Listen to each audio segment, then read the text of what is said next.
हम सबको ना बचपन से लगभग यही सिखाया गया है कि डेमोक्रेसी यानी लोकतंत्र हर मर्ज की दवा है। हाँ बिल्कुल, यही सुनते आए हम। मतलब जैसे ही किसी देश में वोटिंग शुरू होती है हमें लगता है कि बस अब गरीबी गायब, इनइक्वालिटी खत्म और एक परफेक्ट सोसाइटी बन जाएगी। एक उटोपिया जैसा। हाँ, एग्जैक्टली। लेकिन जब हम ग्राउंड रियलिटी देखते हैं तो कहानी कुछ और ही नजर आती है। सिस्टम बेहद स्लो लगता है, करप्शन ओपनली दिखता है और आम इंसान अक्सर खुद को इस पूरे चक्रव्यूह में फंसा हुआ महसूस करता है। सही बात है। और यही फ्रस्ट्रेशन आज के हमारे डिस्कशन का कोर है। तो आज के इस डीप डाइव का मिशन बहुत ही शार्प और क्लियर है। आज हम उन सोर्सेज और डेटा का एक गहरा विश्लेषण कर रहे हैं जो सीधा सवाल पूछते हैं कि प्रैक्टिकली हम डेमोक्रेसी से क्या उम्मीद कर सकते हैं। क्योंकि सच्चाई ये है कि डेमोक्रेसी अपने आप में कोई मैजिक वॉन्ड नहीं है जो सारी प्रॉब्लम्स चुटकी में सॉल्व कर दे। ये सिर्फ एक फॉर्म ऑफ गवर्नमेंट है जो आपको कुछ कंडीशंस क्रिएट करके देती है। राइट। रिजल्ट लाना और उन कंडीशंस का फायदा उठाना सिटीजन्स पर डिपेंड करता है। और मैं शुरू में ही ये क्लियर कर देना चाहता हूं कि इस एनालिसिस का मकसद किसी आइडियोलॉजी का बचाव करना या किसी पॉलिटिकल सिस्टम को नीचा दिखाना बिल्कुल नहीं है। हाँ, हम किसी साइट को डिफेंड नहीं कर रहे। बिल्कुल। हमारा पूरा फोकस फैक्ट्स, फिगर्स और उन रियल वर्ल्ड एग्जाम्पल्स पर है जो डेमोक्रेसी के एक्चुअल आउटकम्स को बिना किसी फिल्टर के दिखाते हैं। अगर हम लगातार इस सिस्टम से ऐसी उम्मीदें लगाएंगे जो ये दे ही नहीं सकता तो डिसअपॉइंटमेंट ही हाथ लगेगी। तो इसलिए आज हम ब्लाइंडली प्रेज करने या क्रिटिसाइज करने के बजाय ऑब्जेक्टिवली असेस करेंगे कि एक डेमोक्रेटिक सिस्टम एक्चुअल में क्या अचीव कर पाता है और कहाँ आके उसकी सारी हवाएं निकल जाती हैं। ठीक है। Okay, let's unpack this. शुरुआत सबसे कंट्रोवर्शियल पॉइंट से करते हैं, एफिशिएंसी और स्पीड। मैं अपना नेचुरल स्केप्टिसिज्म यहाँ सामने रख रही हूँ। आजकल हम अक्सर लोगों को कहते हुए सुनते हैं कि देखो उस नॉन डेमोक्रेटिक देश को उन्होंने एक हफ्ते में नया हाईवे बना दिया। हाँ, ये एग्जाम्पल बहुत कॉमन है ना? डिक्टेटर्स या ऑथोरिटेरियन रूलर्स को किसी असेंबली में जाके डिबेट तो करनी नहीं होती, उन्हें पब्लिक ओपिनियन की फिक्र नहीं होती, एक ऑर्डर पास हुआ और बस इम्प्लीमेंटेशन शुरू। सही बात है। लेकिन डेमोक्रेसी में एक छोटा सा डिसीजन लेने में महीनों लग जाते हैं। हर बात पर कमिटीज बनती हैं, ऑपोजिशन हंगामा करता है और डिलेज होते हैं। तो सच बताइए, क्या ये वाकई वर्थ इट है? ये एक बहुत ही वैलिड सवाल है, क्योंकि जब हम एफिशिएंसी की बात करते हैं तो हमारा दिमाग सिर्फ स्पीड पर फोकस करता है। हाँ, स्पीड ही तो एफिशिएंसी लगती है। लेकिन देखो, अगर हम इस फास्ट स्पीड की हिडन कीमत यानी कॉस्ट को समझें तो पिक्चर काफी अलग दिखती है। मान लीजिए एक ऐसी सरकार है जिसने बहुत तेजी से डिसीजन लिया। उन्होंने रातों रात एक नया कानून लागू कर दिया बिना किसी से पूछे। पेपर पर ये बहुत एफिशिएंट लग रहा है। एग्जैक्टली, पेपर पर एफिशिएंट है, लेकिन क्योंकि उन्होंने ग्राउंड रियलिटी को नहीं समझा, पब्लिक उस डिसीजन को तुरंत रिजेक्ट कर देती है। अगले दिन से सड़कों पर प्रोटेस्ट शुरू हो जाते हैं, देश रुक जाता है और आखिर में सरकार को फोर्स यूज करनी पड़ती है या डिसीजन वापस लेना पड़ता है। इस सब में जो वक्त और रिसोर्सेज बर्बाद हुए, क्या हम उसे एफिशिएंसी कहेंगे? ओह, मैं समझ रही हूँ। तो फास्ट डिसीजन का कोई फायदा नहीं अगर लोग उसे मान ही नहीं रहे। इसके बिल्कुल ऑपोजिट। एक डेमोक्रेटिक सरकार प्रॉपर प्रोसीजर्स फॉलो करती है। हाँ, डेलिबरेशन में समय लगता है, पर वो जो टाइम का कॉस्ट पे कर रहे हैं वो इसलिए है ताकि जब डिसीजन आए तो ज्यादा से ज्यादा लोग उसे एक्सेप्ट कर सकें। वो डिसीजन प्रैक्टिकली ज्यादा ठोस और टिकाऊ होता है। बिल्कुल। ये पॉइंट काफी सेंस मेक करता है। और इस स्लो प्रोसेस का एक और डायरेक्ट बेनिफिट है जो डिक्टेटरशिप्स में बिल्कुल गायब होता है। मेरा मतलब है ट्रांसपेरेंसी। हाँ, ट्रांसपेरेंसी बहुत बड़ा फैक्टर है। क्योंकि डेमोक्रेसी में डिसीजन मेकिंग एक बंद कमरे में एक अकेला इंसान नहीं कर रहा। वहां पे रूल्स और नॉर्म्स हैं। एक आम सिटीजन के पास ये राइट और मीन्स दोनों है ये चेक करने के कि डिसीजन का प्रोसीजर ठीक से फॉलो हुआ या नहीं। सही कहा। और जहां तक मैं समझ पा रही हूँ, यही ट्रांसपेरेंसी और अकाउंटेबिलिटी एक दूसरे बहुत बड़े फैक्टर को जन्म देती है जिसे हम लेजिटिमेसी कहते हैं। लेजिटिमेसी, सही शब्द चुना आपने। सरकार चाहे कितनी भी स्लो हो, लोग उसको लीगली अपनी सरकार मानते हैं और इस लेजिटिमेसी का प्रूफ हमें अपने सोर्स मटेरियल में दिए गए डेटा में मिलता है। उस साउथ एशिया वाले सर्वे की बात कर रहे हैं आप? हाँ, साउथ एशिया का एक बहुत ही डिटेल सर्वे किया गया था जिसमें इंडिया, बांग्लादेश, श्रीलंका, नेपाल और पाकिस्तान का डेटा शामिल था। इस सर्वे के नतीजे सच में चौंकाने वाले हैं। क्या थे नतीजे? इन सभी देशों में सिर्फ पाकिस्तान को छोड़कर जहां ओपिनियन थोड़ा मिक्स था, एक ओवरवेलमिंग मेजॉरिटी ने डिक्टेटरशिप के ऊपर डेमोक्रेसी को प्रेफर किया, वाओ। चाहे सिस्टम में कितनी भी खामियां हों। बांग्लादेश में 93% और इंडिया में 92% लोगों ने माना कि डेमोक्रेसी उनके देश के लिए सबसे सूटेबल सिस्टम है। लोग एक ऐसी सरकार चाहते हैं जिसे उन्होंने खुद चुना हो। तो बेसिकली एक ऑथोरिटेरियन रूलर कितना भी एफिशिएंट क्यों ना हो, उसके पास कभी वो पब्लिक सपोर्ट और मॉरल अथॉरिटी नहीं हो सकती जो एक हेविली फ्लॉड पर इलेक्टेड डेमोक्रेटिक सरकार के पास होती है। एग्जैक्टली। अपने लिए ये डीप पब्लिक सपोर्ट जनरेट कर पाना अपने आप में डेमोक्रेसी का एक बेहद पावरफुल आउटकम है। लेकिन यहाँ एक ट्विस्ट है। Here is where it gets really interesting.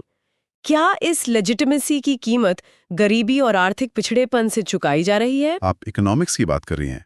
1950 से लेकर 2000 तक का एक कंपैरेटिव डेटा दिया गया है। पूरे 50 सालों का डेटा? राइट। इस हाफ सेंचुरी में पूरे वर्ल्ड के सभी डिक्टेटोरियल रिजीम्स का एवरेज इकोनॉमिक ग्रोथ रेट 4.42% था। वहीं इसी सेम पीरियड में डेमोक्रेटिक रिजीम्स का एवरेज ग्रोथ रेट सिर्फ 3.95% था। अगर सिर्फ इन नंबर्स को फेस वैल्यू पर देखा जाए तो लगता है कि शायद डिक्टेटरशिप इकोनॉमी के लिए ज्यादा बेटर है। डिक्टेटर्स शायद स्ट्राइक्स और प्रोटेस्ट्स की फिक्र किए बिना बड़ी इंडस्ट्रीज लगवा सकते हैं। ये आर्ग्यूमेंट अक्सर दिया जाता है। तो आम इंसान डेमोक्रेसी को क्यों चुने जब उसकी आर्थिक हालात एक डिक्टेटर के राज में ज्यादा बेहतर हो सकती हैं? अगर हम सिर्फ ओवरऑल एवरेज देखकर जजमेंट पास कर देंगे तो हम एक बहुत बड़ी एनालिटिकल मिस्टेक करेंगे। ये नंबर्स टेक्निकली सही हैं कि डिक्टेटरशिप्स ओवरऑल आगे रही हैं, लेकिन ग्रोथ किस तरह से आ रही है और किस देश में आ रही है ये देखना जरूरी है। अच्छा। जब हम इस डेटा को थोड़ा डीपली फिल्टर करते हैं और सिर्फ पुअर कंट्रीज यानी उन देशों को कंपेयर करते हैं जिनकी आर्थिक हालत पहले से खराब थी, तो दोनों सिस्टम्स के बीच का डिफरेंस लगभग गायब हो जाता है। अच्छा। पुअर कंट्रीज के डेटा में डिफरेंस नहीं है? ना के बराबर। पुअर कंट्रीज अंडर डिक्टेटरशिप का एवरेज ग्रोथ रेट 4.34% था। अच्छा। और पुअर कंट्रीज अंडर डेमोक्रेसी का 4.28%। अच्छा। ये डिफरेंस स्टैटिस्टिकली बिल्कुल नेग्लिजिबल है। तो इसका मतलब ये है कि इकोनॉमिक डेवलपमेंट सिर्फ गवर्नमेंट के टाइप पर डिपेंड नहीं करता? बिल्कुल नहीं। देश की पॉपुलेशन कितनी बड़ी है, वहाँ ग्लोबल इन्वेस्टमेंट आ रहा है या नहीं, और देश की ज्योग्राफिकल स्थिति क्या है, ये सारे फैक्टर्स मिलकर इकोनॉमी ड्राइव करते हैं। हम डेमोक्रेसी से ये गारंटी तो नहीं मांग सकते कि वो गरीबी मिटा देगी, लेकिन डेटा ये जरूर शो करता है कि वो गरीब देशों के मामले में डिक्टेटरशिप से पीछे भी नहीं है। तो अगर ग्रोथ रेट लगभग बराबर है, तब बात घूम फिर कर उस आर्थिक असमानता यानी इकोनॉमिक इनइक्वालिटी पर आ जाती है, जो हर डेमोक्रेसी का सबसे बड़ा पैराडॉक्स है। ये एक बहुत सीरियस इशू है। डेमोक्रेसी खड़ी ही इस प्रिंसिपल पर है कि सब बराबर हैं, वन वोट वन वैल्यू। एक सबसे अमीर बिजनेसमैन और एक सड़क पर सोने वाला मजदूर, दोनों के वोट की औकात बिल्कुल सेम है, पर प्रैक्टिकल लाइफ में वेल्थ की डिस्ट्रीब्यूशन बिल्कुल ऑपोजिट डायरेक्शन में भागती है। सही बात है। राजनीति में तो सब बराबर हैं, लेकिन इकोनॉमी में कुछ गिने चुने लोग पूरे देश की वेल्थ कंट्रोल कर रहे हैं, और डेमोक्रेटिकली इलेक्टेड गवर्नमेंट्स इस इनइक्वालिटी को सॉल्व करने में लगभग फेल ही नजर आती हैं। डेटा क्या कहता है इस बारे में? अगर हम अपने सोर्सेस के एग्जांपल्स उठाएं तो ब्राजील और साउथ अफ्रीका की सिचुएशन इस पॉइंट को परफेक्टली इलस्ट्रेट करती है। इन दोनों डेमोक्रेटिक देशों में टॉप 20% अमीर लोगों के पास देश की टोटल नेशनल इनकम का लगभग 60 से 64% हिस्सा है। बाप रे, 60% वेल्थ सिर्फ 20% लोगों के पास? और उसके बिल्कुल विपरीत जो सबसे नीचे के 20% गरीब लोग हैं, उनके हिस्से में पूरे देश की आमदनी का सिर्फ 3% से भी कम हिस्सा आता है। आप सोचकर देखिए ये कितना बड़ा गैप है। ऐसा लगता है कि डेमोक्रेटिकली इलेक्टेड सरकारें गरीबी हटाने को उतनी अर्जेंसी से ट्रीट ही नहीं करती। और ये और भी अजीब लगता है क्योंकि वोटिंग मेजॉरिटी तो गरीबों की ही होती है। यही तो पैराडॉक्स है। बांग्लादेश का एक्सट्रीम एग्जाम्पल देख लीजिए, जहां आधी से ज्यादा आबादी पॉवर्टी में जीती है, और कुछ पुअर कंट्रीज तो ऐसी स्थिति में पहुंच चुकी हैं जहां उन्हें अपने नागरिकों की फूड सप्लाई के लिए भी रिच कंट्रीज पर डिपेंड होना पड़ता है। ये सच में दिमाग घुमाने वाला सच है कि जिनके पास नंबर्स हैं, जिनके वोट से सरकार बनती है, वही लोग आर्थिक रूप से सबसे ज्यादा मार्जिनलाइज्ड हैं। तो इस एक्सट्रीम इकोनॉमिक इनइक्वालिटी का सीधा असर सोसाइटी पर पड़ता है। बिल्कुल पड़ता है। सोशल टेंशन क्रिएट होती है। जब सड़क के एक तरफ आसमान छूती बिल्डिंग्स हो और दूसरी तरफ झुग्गी झोपड़ी, तो टेंशन होना तय है। और यहाँ पर एक और बड़ा फ्रेमवर्क सामने आता है। क्या डेमोक्रेसी सच में हमें एक पीसफुल और हार्मोनियस सोसाइटी दे सकती है? ये सवाल अक्सर उठता है। क्योंकि अगर हम रोज न्यूज़ देखें तो डेमोक्रेसीज में हमेशा शोर शराबा, प्रोटेस्ट, धर्म के नाम पर टेंशन और जाति के नाम पर भेदभाव लगातार दिखता है। क्या इस शोर शराबे को हम पीसफुल लाइफ कह सकते हैं? अगर पीस का मतलब पूरी तरह से सन्नाटा और हर कॉन्फ्लिक्ट का परमानेंटली खत्म होना है, तो ऐसी सोसाइटी दुनिया में कहीं एग्जिस्ट नहीं करती। लेकिन जो शोर शराबा और प्रोटेस्ट हमें न्यूज में दिखते हैं, वो एक्चुअली डेमोक्रेसी का सेफ्टी वाल्व हैं। सेफ्टी वाल्व मतलब? नॉन डेमोक्रेटिक सोसाइटीज क्या करती हैं? वो किसी भी इंटरनल डिफरेंस पर या तो आंख मूंद लेती हैं या फिर मिलिट्री और पुलिस की ताकत से उन आवाजों को ब्रूटली दबा देती हैं। ये शांति नहीं, डर का सन्नाटा होता है जो किसी भी दिन वायलेंटली ब्लास्ट हो सकता है। तो आपका मतलब है डेमोक्रेसी इन कॉन्फ्लिक्ट्स को दबाती नहीं बल्कि उन्हें ओपनली निगोशिएट करने का मैकेनिज्म डेवलप करती है। एग्जैक्टली। ये समझना जरूरी है कि डिफरेंसेस होंगे, पर उन्हें बिना सिविल वॉर के कैसे हैंडल करना है, ये सिर्फ डेमोक्रेसी ही सिखाती है। लेकिन ये मैकेनिज्म तभी काम करता है जब डेमोक्रेसी दो सबसे इंपॉर्टेंट कंडीशंस को ठीक से पूरा करे। और जहां तक मैं इन कंडीशंस को एनालाइज कर पा रही हूँ, पहली शर्त सीधे तौर पर मेजॉरिटी और माइनॉरिटी के रिश्ते से जुड़ी है। अक्सर लोग डेमोक्रेसी का मतलब समझ लेते हैं जिसके पास 51% नंबर्स है उसकी मनमानी। पर सोर्स मटेरियल साफ बताता है कि ऐसा नहीं है। राइट।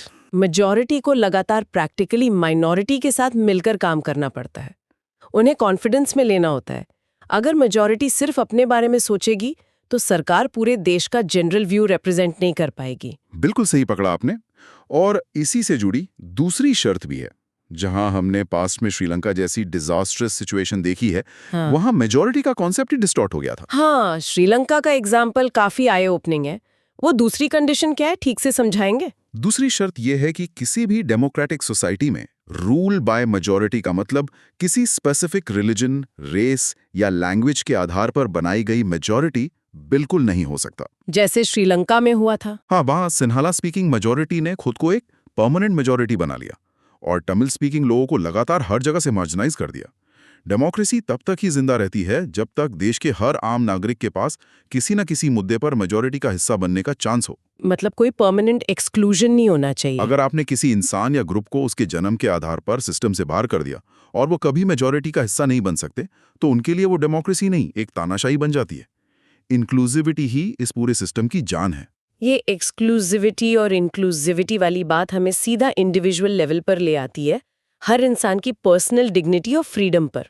अगर आप इकोनॉमिक नंबर्स और ग्रोथ रेट्स को थोड़ी देर के लिए साइड में रख दें, तो इंडिविजुअल डिग्निटी को प्रमोट करने में डेमोक्रेसी बाकी सभी फॉर्म्स ऑफ गवर्नमेंट से मीलों आगे है। इसमें कोई डाउट नहीं है। हमारी हिस्ट्री ही उठाकर देख लीजिए। सदियों से सोसाइटीज मेल डोमिनेटेड रही हैं, जहां औरतों को इक्वल राइट्स नहीं मिलते थे। पर जब कॉन्स्टिट्यूशनल लेवल पर डेमोक्रेसी ने इक्वालिटी और रिस्पेक्ट के प्रिंसिपल को मानना शुरू किया, तब जाकर ग्राउंड रियलिटी में थोड़ा बदलाव आना शुरू हुआ। ये बदलाव इसलिए शुरू हुआ क्योंकि डेमोक्रेसी ने एक लीगल फ्रेमवर्क प्रोवाइड किया। जब समाज के नियम लीगली ये कहते हैं कि मर्द और औरत बराबर हैं, तब औरतों के लिए इक्वल ट्रीटमेंट डिमांड करना सिर्फ एक पर्सनल फाइट नहीं रह जाती, वो एक कॉन्स्टिट्यूशनल राइट बन जाता है। एक लीगल और मॉरल स्ट्रगल वेज करना आसान हो जाता है। बिल्कुल, उनके पास अपने हक की लड़ाई लड़ने के लिए लीगल ग्राउंड्स होते हैं। और यही सेम फ्रेमवर्क इंडिया में अनडिसएडवांटेज्ड और डिस्क्रिमिनेटेड कास्ट के लिए भी काम किया है, जिन्हें सदियों तक दबाकर रखा गया। चाहे ग्राउंड रियलिटी में इनइक्वालिटीज अभी तक पूरी तरह खत्म नहीं हुई हैं, पर डिफरेंस ये है कि अब इन एट्रोसिटीज के खिलाफ कोर्ट जाने का एक कॉन्स्टिट्यूशनल राइट है। एक नॉन डेमोक्रेटिक सेटअप में इस अनएक्सेप्टेबिलिटी का कोई लीगल या मॉरल बेस ही नहीं होता। आप चुपचाप सहने के अलावा कुछ नहीं कर सकते। सही बात है। और इसी लीगल फ्रेमवर्क और ट्रांसपेरेंसी का एक जमीन से जुड़ा हुआ बहुत ही पावरफुल एग्जाम्पल हमारे सोर्स मटेरियल में है, जो नन्नू की स्टोरी के रूप में दिया गया है। मैं स्टोरी को शेयर करना चाहती हूँ क्योंकि ये पूरे सिस्टम के काम करने के ढंग को खोलकर रख देती है। नन्नू का एग्जाम्पल बहुत रिलेटेबल है, राइट, टू इन्फॉर्मेशन एक्ट को समझने के लिए। हाँ, तो नन्नू ईस्ट दिल्ली की वेलकम मजदूर कॉलोनी में रहने वाला एक डेली वेज अर्नर था। उसने अपना रेशन कार्ड खो दिया। उसने एक डुप्लीकेट कार्ड बनवाने के लिए एप्लीकेशन डाली। अब हम सब जानते हैं कि एक आम मजदूर का सरकारी ऑफिस में क्या हाल होता है। महीनों तक चक्कर काटने पड़ते हैं। एग्जैक्टली।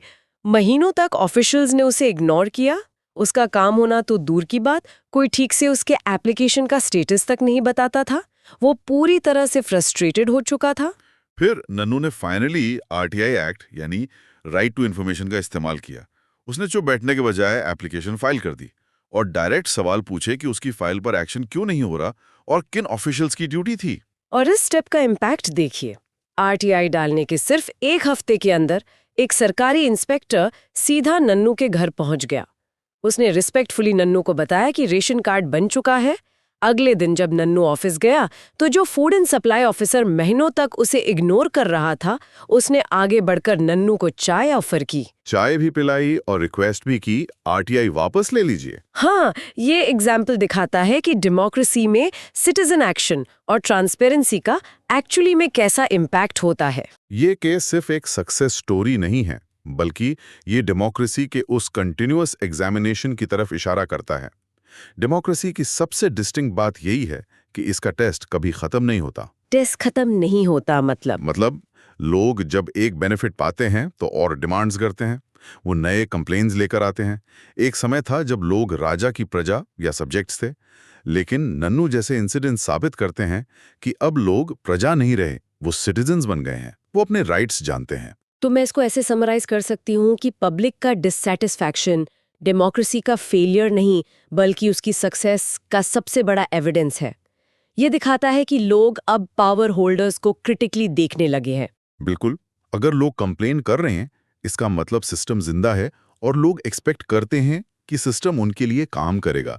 इकोनॉमी में भले ही फ्लॉज हों, पर कॉन्फ्लिक्ट्स मैनेज करने और डिग्निटी प्रोटेक्ट करने में डेमोक्रेसी डिक्टेटरशिप से काफी बेहतर और लेजिटिमेट है। तो इस पूरे डीप डाइव की मेन टेकअवेज यही है कि डेमोक्रेसी कोई मैजिक वॉन्ड नहीं है जो सारी इकोनॉमिक प्रॉब्लम्स सॉल्व कर दे, लेकिन ट्रांसपेरेंट प्रोसेसेस और इक्वालिटी के मामले में ये बेस्ट अवेलेबल ऑप्शन है। सही कहा। एपिसोड को एंड करने से पहले एक थॉट प्रोवोकिंग सवाल मैं यहाँ छोड़ना चाहती हूँ। हमने देखा कि डेमोक्रेसी का सबसे बड़ा सक्सेस यही है कि लोग इसमें कॉन्स्टेंटली और ज्यादा की डिमांड करते हैं और कंप्लेन करते हैं। सोचा जाए तो क्या यही एंडलेस डिससैटिस्फैक्शन एंड एक्सपेक्टेशन आगे चलकर डेमोक्रेसी के स्ट्रक्चर को कंप्लीटली रीशेप कर देगा, या फिर यही उसकी लॉन्ग टर्म सर्वाइवल का सबसे बड़ा हथियार है? यही तो सवाल है। क्या एंडलेस कंप्लेन्स सिस्टम को तोड़ देंगी या उसको जिंदा रखेंगी? लिसनर्स, इस पॉइंट पर आप खुद सोच कर देखिए और इस एनालिसिस को अपने आसपास के इवेंट से कनेक्ट कीजिए। Keep observing, keep questioning.